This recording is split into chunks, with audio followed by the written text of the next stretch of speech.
j'ai arrêté de fumer. Donc clope électronique, je tire là-dessus à mort.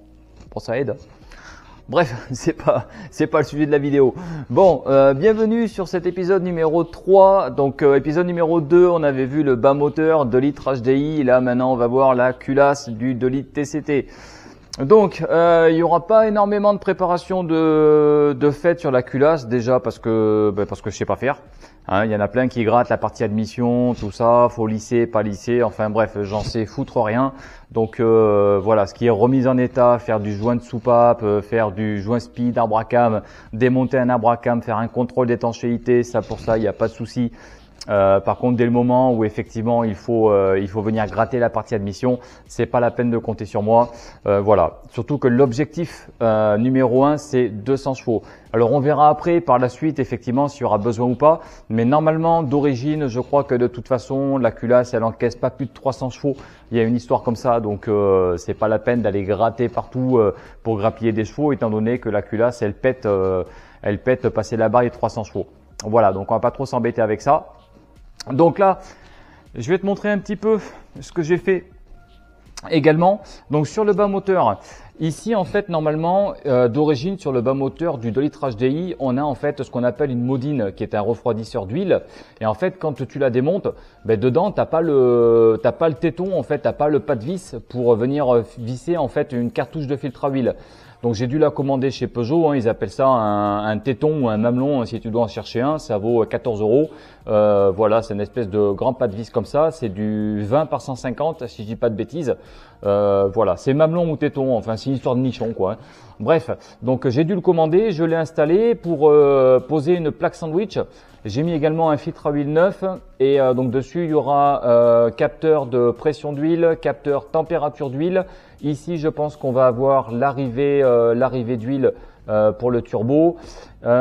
Ici l'appareil, je pense qu'on va mettre peut-être à l'avenir un radiateur de refroidissement d'huile. Je sais pas, tout va dépendre de la température qu'on va avoir. Voilà. Sinon après j'ai rien fait de plus sur le bas moteur HDI. Ce que j'ai fait déjà, c'est que j'ai déjà acheté de l'huile. Hein. Donc si tu viens d'arriver sur ma chaîne et que tu sais pas trop ce qui a pu se passer, hein, en fait tu regarderas l'avant-dernier épisode que j'ai sorti où en fait sur circuit avec la 306 XSI, en fait j'ai fait une journée complète sur circuit avec de l'huile 1540 bas de gamme et puis en fait l'huile a surchauffé à mort, j'ai pas arrêté de déjauger, donc en gros le moteur il est mort.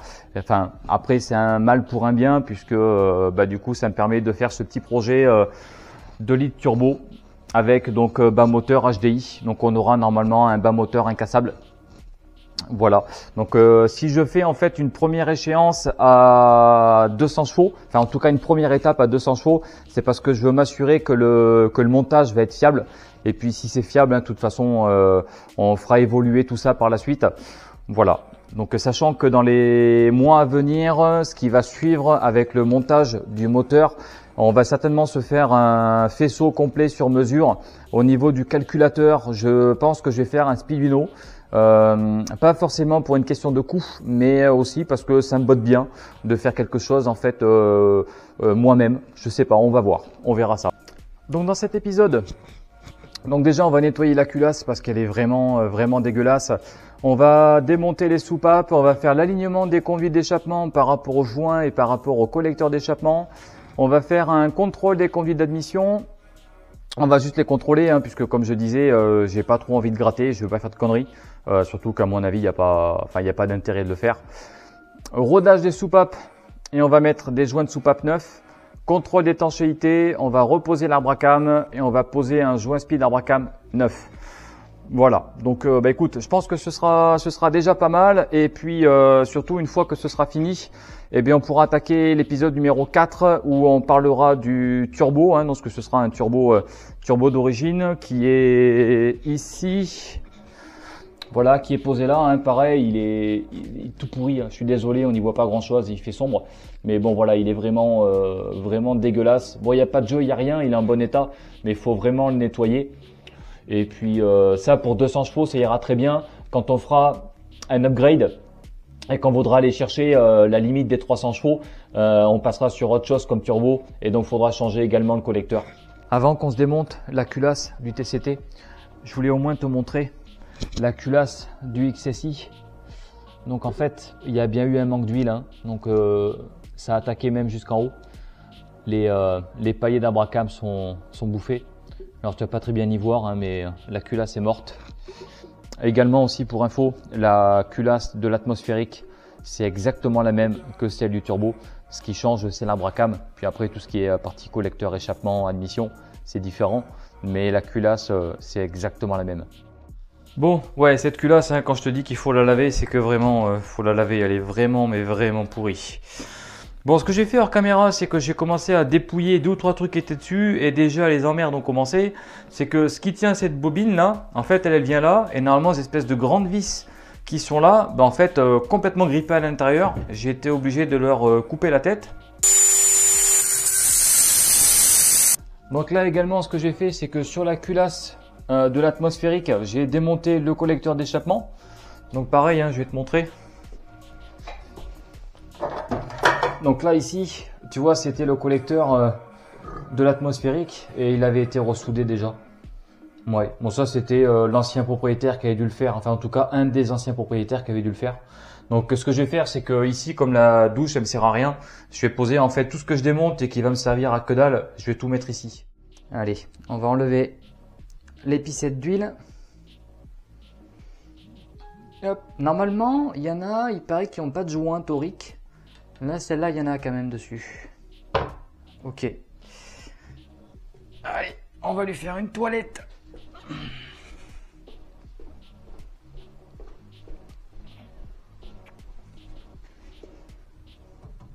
Hop. Ah, par contre, on va poser ça sur le bord parce que les soupapes sont sorties. Je voudrais pas que ça repose sur une des soupapes. Non, nickel. On va laisser comme ça. Bon bah allez, hein, nettoyer en frein, pinceau. Et bien voilà, ça y est, elle est un petit peu plus propre. Ouais, et surtout que là où j'ai pas été intelligent, c'est que j'aurais peut-être dû démonter l'arbre à cam ainsi que les poussoirs mécaniques avant de commencer à la nettoyer, parce que bah du coup quand tu commences à tout enlever, tu as 1 tonne d'huile en fait, de vieille huile en fait qui est en dessous. Donc en fait j'ai commencé à nettoyer, j'ai dû la ramener ici, démonter l'arbre à cam pour après ramener au bac à lavage pour relaver. Je sais pas pourquoi, j'ai pas pensé à enlever l'arbre à cam dès le départ. Allez, on va s'occuper des soupapes. Donc ça c'est ce qui va te permettre de comprimer le ressort pour libérer les demi-coquilles et pour pouvoir enlever après les soupapes.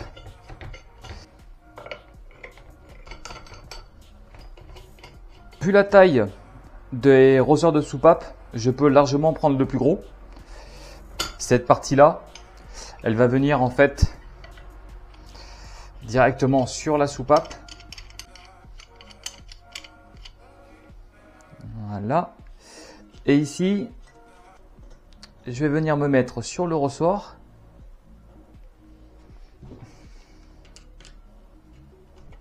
Serrer la vis, ce qui va venir compresser mon ressort.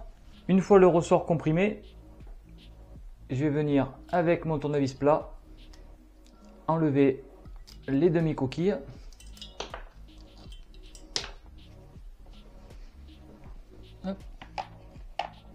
Voilà. Ensuite, tu desserres pour libérer le ressort.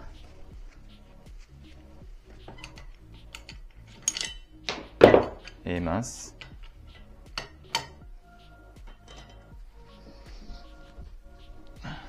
Voilà.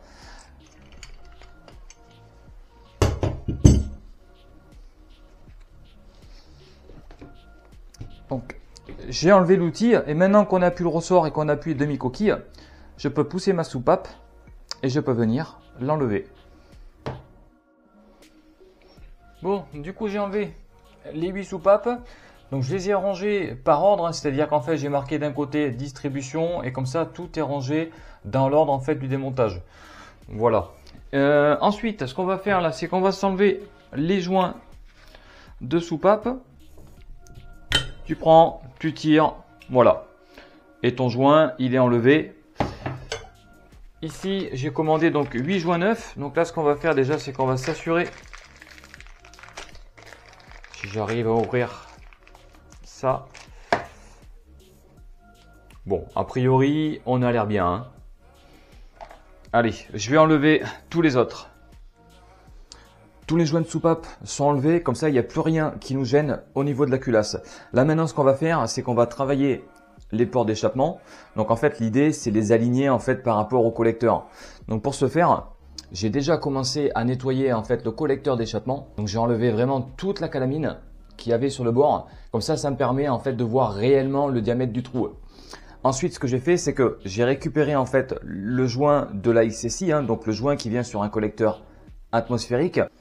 Je l'ai posé dessus, comme ça là, et en le posant, en fait, tu te rends compte que, en fait, on tombe pile poil sur le trou, sur les trous du collecteur d'échappement. Voilà, ça tombe pile poil. Donc, ce qui me reste à faire,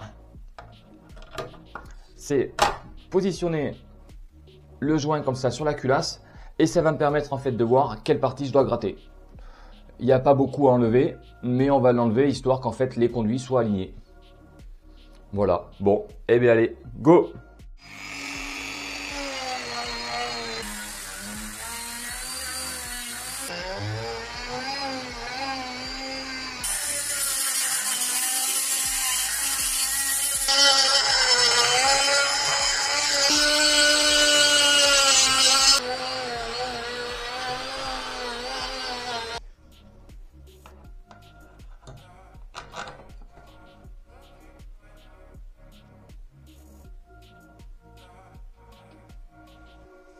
Là, ce que je vais continuer à faire, c'est bien nettoyer à l'intérieur. Alors, je sais pas si tu vas bien y voir, mais il va vraiment falloir bien nettoyer dedans. Et tu vois, par rapport à côté, on a quand même enlevé pas mal. Bon, je viens de terminer l'alignement des 4 conduits. Alors, je tiens quand même à préciser que j'ai juste fait en fait de l'alignement par rapport au collecteur d'échappement. C'est-à-dire que j'ai pas fait de la préparation, rien. J'en ai profité pour nettoyer un petit peu l'intérieur, mais je n'ai quasiment rien gratté. Je ne connais pas trop la préparation sur les culasses. Tout ce que je sais, c'est que cette partie-là, vaut mieux qu'elle soit alignée en fait au plan de joint et au collecteur d'échappement. C'est quand même toujours mieux d'avoir une partie échappement un petit peu plus efficace. Voilà, on va pas gagner grand chose, mais au moins je pars sur une bonne base, on va dire. Voilà, donc je n'ai pas fait de préparation de culasse, je n'ai pas les connaissances de toute façon. Donc là, sur la partie admission, je n'ai touché à rien. C'est l'une des parties en fait les plus importantes. Alors ce que j'ai remarqué par contre, c'est que sur le collecteur d'admission, tu as cette partie-là, où en fait tu as la buse d'injecteur qui vient en fait comme ça sur le collecteur d'admission. La partie du collecteur ici là est un petit peu plus grande, mais je n'ai pas voulu gratter parce que c'est quand même une partie assez importante. Pareil, il y en a qui lissent aussi les conduits, tout ça. Moi je l'avais fait aussi une fois, mais bon, je me dis que, et de ce que j'ai pu lire et de ce qu'on a pu me dire, que c'est mieux en fait de laisser tout cet aspect granuleux. Donc je l'ai lu plusieurs fois, donc je me doute que c'est mieux en fait que de lisser complètement un conduit. Voilà, donc toute la partie en fait admission, je vais la laisser comme ça, je ne vais pas la travailler, je vais toucher à rien. Je me dis que les ingénieurs de chez PSA, s'ils ont fait ça comme ça, c'est qu'il y a une raison. Si vraiment il y avait de quoi optimiser, il y a certainement de quoi, mais je ne sais pas. Donc j'ai pas envie de faire de bêtises. Donc toute la partie admission va rester comme ça. Et comme j'ai à cœur de faire les choses bien, je me suis dit, je vais même aller contrôler mon jeu au niveau des guides de soupape. Donc pour ça, tu prends en fait un comparateur que tu viens positionner sur ta soupape, et en poussant ta soupape, hop, ton aiguille de comparateur, elle bouge, tu as des graduations et ça va te donner en fait un jeu en dixième de millimètre. Voilà, si tu es dans les côtes, eh bien c'est parfait. Si tu es hors côte, eh bien tu es bon pour faire changer tous les guides. Donc moi je viens de tout contrôler et tout est nickel. Hors caméra, je me suis occupé du rodage des soupapes. Donc là, on peut voir qu'on a un bel effet mat au niveau des soupapes et au niveau des sièges, idem. Là maintenant, ce que je vais faire hors caméra, c'est que je vais remonter tout ça, toutes les soupapes, tous les ressorts qui sont là, je vais tout remettre dans la culasse. Ensuite, ce qu'on fera, c'est qu'on va faire un contrôle d'étanchéité. J'avais commencé à nettoyer également le plan de joint de culasse à ce niveau-là, un petit peu partout, hein, histoire de voir un petit peu l'état. J'ai pas vraiment nettoyé à fond parce que en fonction du calcul du rapport volumétrique, s'il y a besoin qu'elle soit rectifiée, bah, je me suis dit pas la peine de faire un truc nickel. Par contre, si je vois que le calcul en fait du rapport volumétrique est satisfaisant, je ferai vraiment quelque chose de propre. J'ai donc remonté les 8 soupapes dans la culasse. J'ai également rempli d'essence. Comme ça me permet après de voir par l'échappement ou par l'admission s'il y a une des soupapes qui fuit, donc qui ne serait pas étanche. Alors tu peux avoir un léger suintement, mais idéalement il faudrait vraiment qu'il n'y ait rien du tout, histoire d'être sûr d'avoir une parfaite étanchéité. Donc là je vais laisser ça comme ça pendant à peu près 15-20 minutes, et puis voilà. Mais je pense que déjà depuis le temps que c'est comme ça n'a pas bougé, donc je pense sincèrement qu'on est pas mal. Bon, le test d'étanchéité s'est révélé impeccable. Donc ça, c'est plutôt une bonne nouvelle. Là maintenant, ce qu'on va faire, c'est qu'on va se remonter les poussoirs mécaniques avec les petites pastilles ainsi que l'arbre à cam et les paliers de l'arbre à cam. Donc je mets d'abord la petite pastille sur la soupape et je renquille mon poussoir. Je fais ça sur toutes mes soupapes. Donc, je les ai nettoyées d'abord. Hein.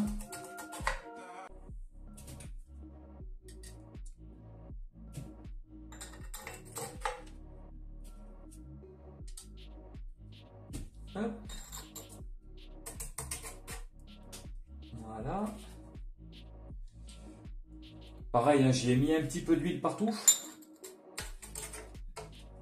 J'en ai pas mis trop, hein, parce que comme la culasse n'est pas montée, sinon je vais me retrouver avec plus d'huile sur l'établi que dans la culasse.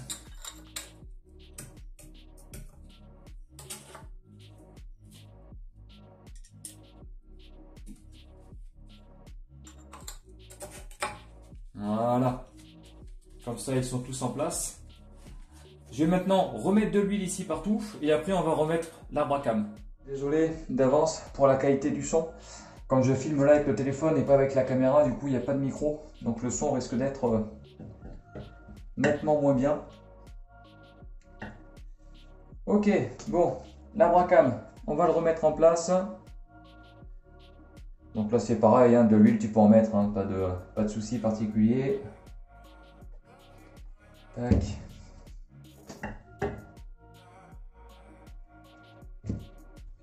Idem sur les paliers.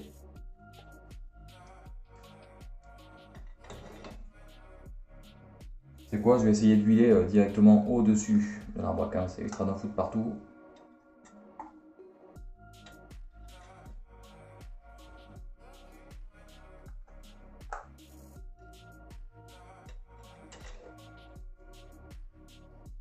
Donc là pareil, hein, si tu as pensé à chaque fois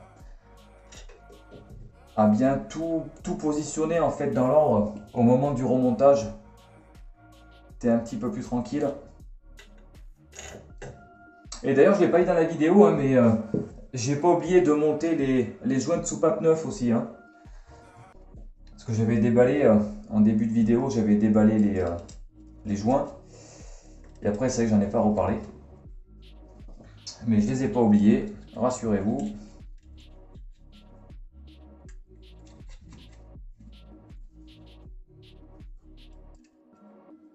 Bon, j'ai donc approché tous mes chapeaux. Je suis désolé hein, pour l'ombre, parce que j'ai le spot qui est juste au-dessus. Donc je pense que ça doit projeter en fait l'ombre du téléphone avec le support dessus. Donc je m'en excuse d'avance. Donc les chapeaux ont été approchés. Maintenant ce qu'on va faire, c'est qu'on va les serrer à 15 Nm. Alors on approche du trait du 15. Tac, on se met sur 0. On serre et c'est parti.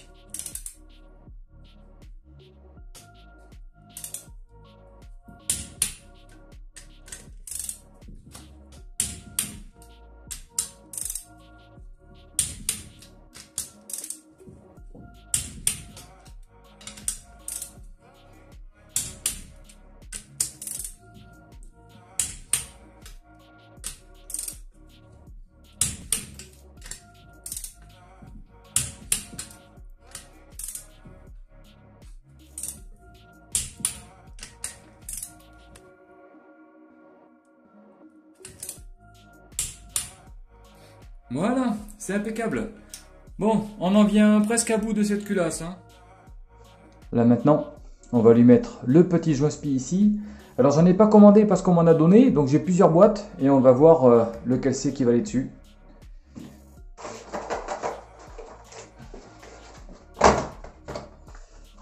Alors voyons voir ici qu'est-ce qu'on a. Non, ça c'est pas bon.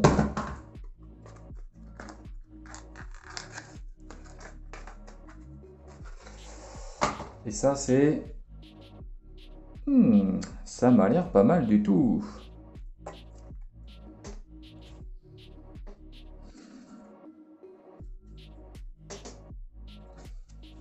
Hop. Maintenant il me reste plus qu'à l'enfoncer correctement et puis on sera pas mal. Alors pour les joints spi, chacun sa méthode. J'ai jamais défoncé un joint spi en faisant comme ça. Donc écoute, si ça convient, tant mieux. Si ça convient pas, tant pis.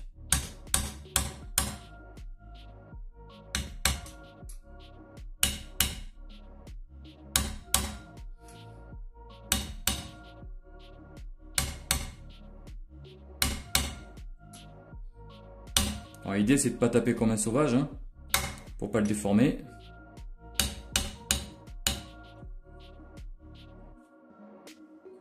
Je vais l'enfoncer un tout petit peu ici. Voilà. Et bien voilà, c'est impeccable ça. Nickel. Bon, la culasse est terminée. Maintenant, ce qu'on va faire, c'est qu'on va s'assurer déjà que le joint de culasse que j'ai commandé, que c'est le bon. Normalement, il n'y a pas de souci. Donc, c'est un joint de culasse de 2 litres HDI de marque Payen. C'est un 1,3 mm d'épaisseur. Hein, c'est le plus fin que j'ai pu trouver.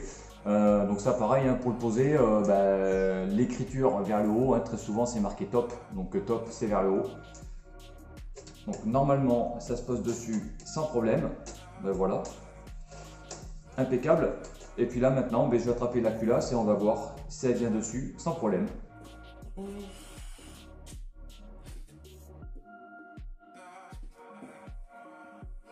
Allez. Hop. Voilà. Et bien impeccable. Ça se monte sans souci. Donc là la culasse, bien évidemment, on ne va pas la cirer parce qu'il va falloir que je la réenlève pour qu'on puisse faire le calcul du rapport volumétrique. Donc prochaine vidéo, ce sera, déjà on va voir le turbo. Donc on va le nettoyer, on va certainement le démonter entièrement. Et puis on va s'occuper également du calcul du rapport volumétrique. Pour ça j'ai commandé en fait une petite plaque en plexi. Voilà, bon, il y a plein de tutos hein, sur YouTube pour faire les calculs, donc c'est pour ça hein, j'ai pris un des tutos.